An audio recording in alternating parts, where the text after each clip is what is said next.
El sistema de inyección en el automóvil está constituido por un conjunto de dispositivos mediante los cuales el combustible es introducido en el interior de los cilindros, de modo que se obtiene un rendimiento óptimo del motor. Para que este ciclo se cumpla, es necesario que se cumplan los siguientes puntos.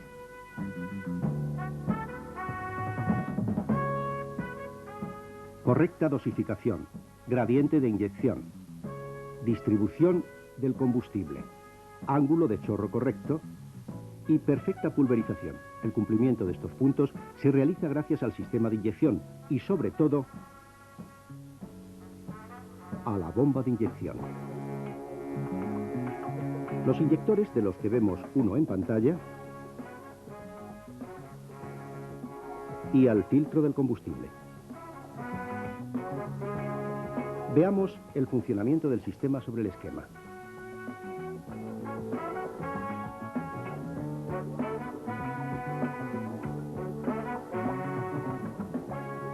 El combustible, que es absorbido del depósito por acción de la bomba distribuidora, llega al filtro. Una vez filtrado, llega a la bomba de inyección.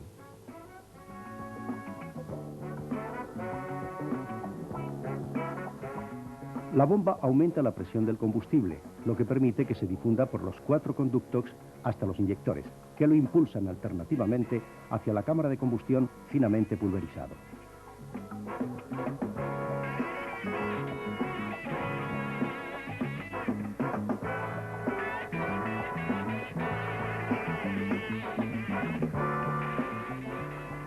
Tanto la bomba como los inyectores liberan cierta cantidad de combustible que retorna al depósito y que aquí marcamos en verde. Veamos de nuevo su funcionamiento.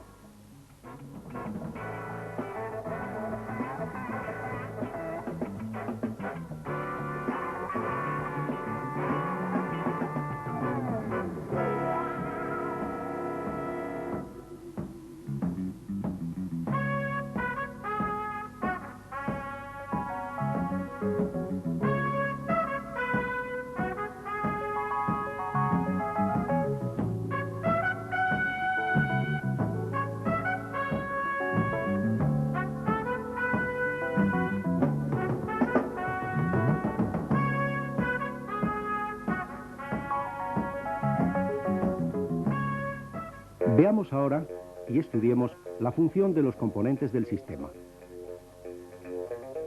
El filtro de combustible es un elemento de vital importancia para la conservación y buen funcionamiento de la bomba inyectora. Veamos su composición. En su tapa incorpora un cebador manual y los conductos de entrada y salida del combustible. Un cartucho filtrante y una base de aluminio con tapón de drenaje.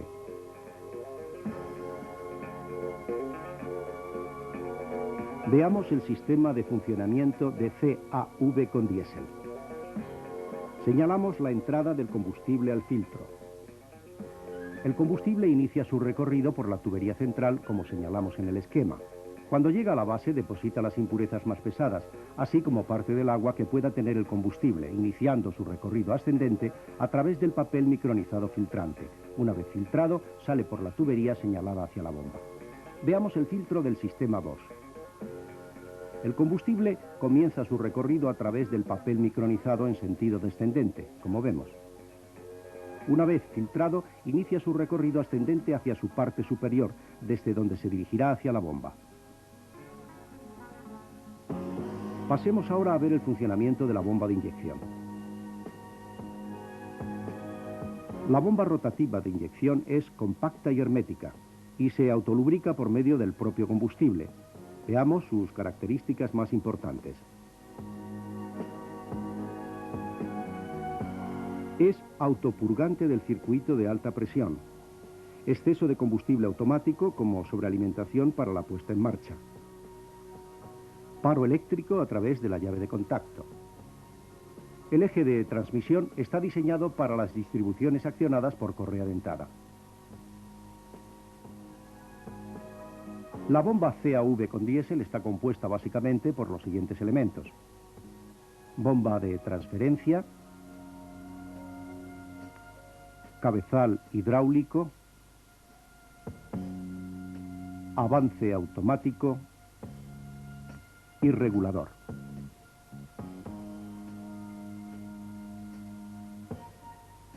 De la misma forma, la composición de la bomba Bosch es la siguiente. Bomba de transferencia. Bomba de alta presión. Regulador de fuerza centrífuga. Y regulador de inyección. Veamos ahora el funcionamiento de estos componentes, empezando por la bomba de transferencia. Su composición consta de rotor portapalas, camisa excéntrica, palas y placa de extremos. En su funcionamiento, por su excentricidad, observamos que las cámaras varían. Señalamos el momento de compresión en el combustible con flecha roja por acción combinada del giro y de las palas móviles. Esta presión debe ser controlada y de ello se encarga la válvula reguladora que vemos en pantalla.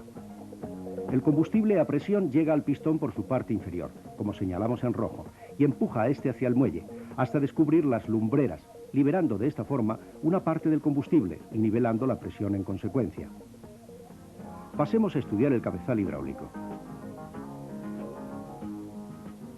Está compuesto por un cuerpo y un rotor que vemos en pantalla. Sobre el rotor van alojados los émbolos de bombeo, como vemos señalados. Para efectuar el bombeo disponemos de un anillo compuesto por levas opuestas que se señalan en pantalla.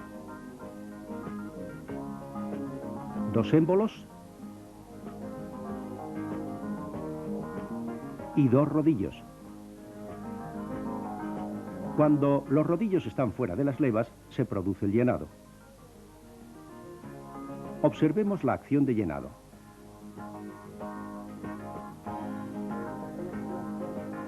En el momento en que los rodillos entran en contacto con las levas, se realiza la inyección. Observen la realización del ciclo completo atentamente. Este ciclo se realiza dando tantas vueltas como cilindros tiene el motor. Veamos la distribución del combustible. Cuando la lumbrera de llenado del cuerpo coincide con la del rotor,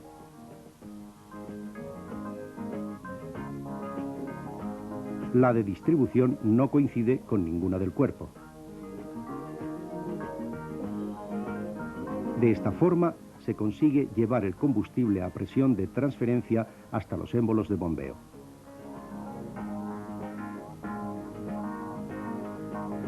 Cuando la lumbrera de distribución coincide con la del cuerpo, la de llenado no coincide, y a su vez los rodillos están en contacto con las levas, como vemos, elevando su presión a la de inyección.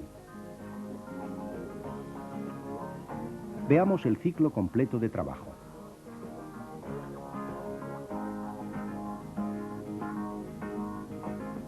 Pasemos a ver el sistema de bomba de alta presión. La inyección se produce por un movimiento alternativo rotativo del émbolo de mando que se señala.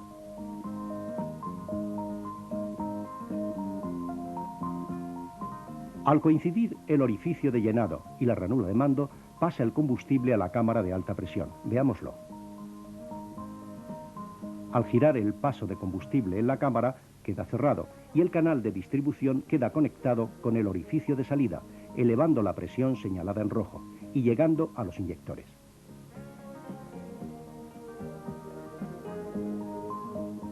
Veamos el avance automático. Adicionalmente al sistema de distribución se conecta el avance automático, cuya misión es la de variar los principios de inyección dinámicos en función de las revoluciones del motor. A velocidad de arranque, la presión de transferencia es baja y no abre la válvula de retardo.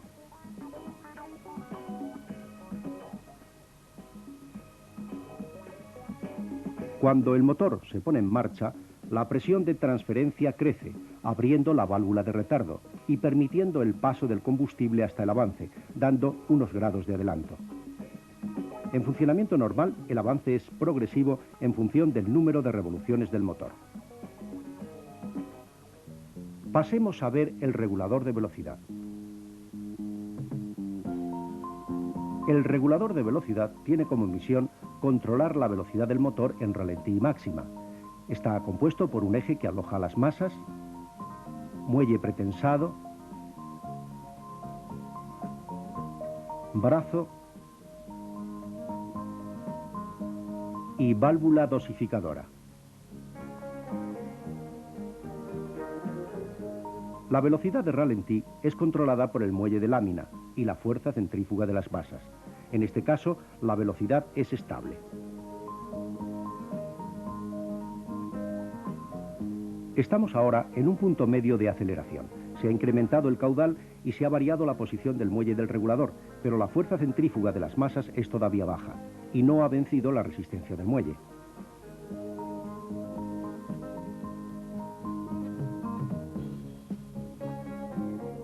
Esta resistencia será vencida cuando la fuerza centrífuga de las masas sea superior en función del aumento de las revoluciones del motor, con lo que se reduce sensiblemente el caudal suministrado. Veamos los tres pasos de nuevo.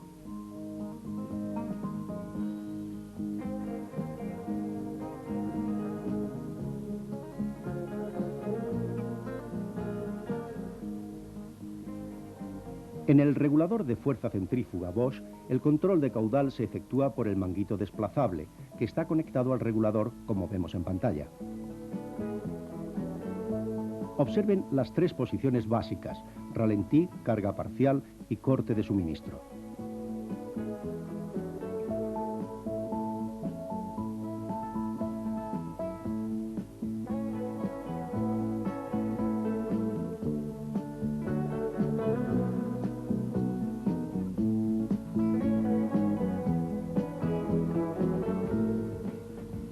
Pasemos a estudiar el sistema de sobrealimentación para la puesta en marcha.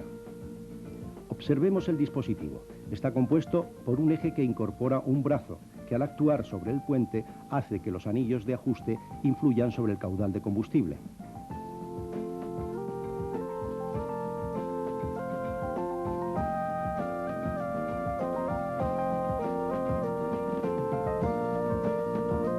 En la posición de exceso, la palanca del acelerador se apoya en el tornillo antiparo, como vemos en pantalla.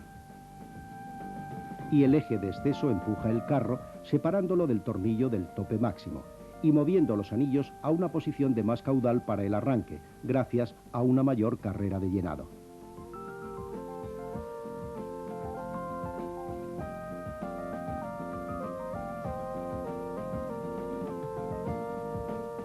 Cuando aceleramos, el brazo de arranque ya no está en contacto con el carro, que se apoya sobre el tornillo de ajuste de caudal máximo, pasando los anillos a la posición de caudal máximo en funcionamiento.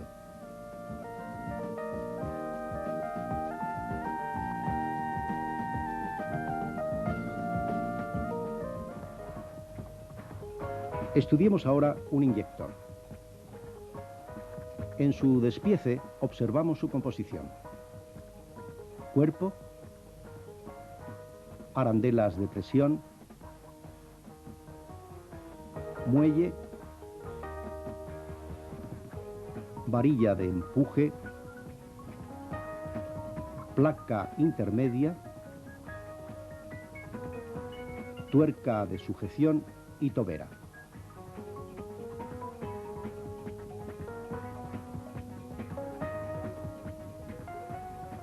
Veamos la tobera más detenidamente. Se compone de un cuerpo y una válvula perfectamente ajustada. Estas piezas no son intercambiables, por lo que su sustitución debe ser en conjunto. El combustible llega a la cámara de presión de la tobera, venciendo la resistencia del muelle e inyectándolo finamente pulverizado. El combustible sobrante, en amarillo, lubrica la tobera y regresa al depósito.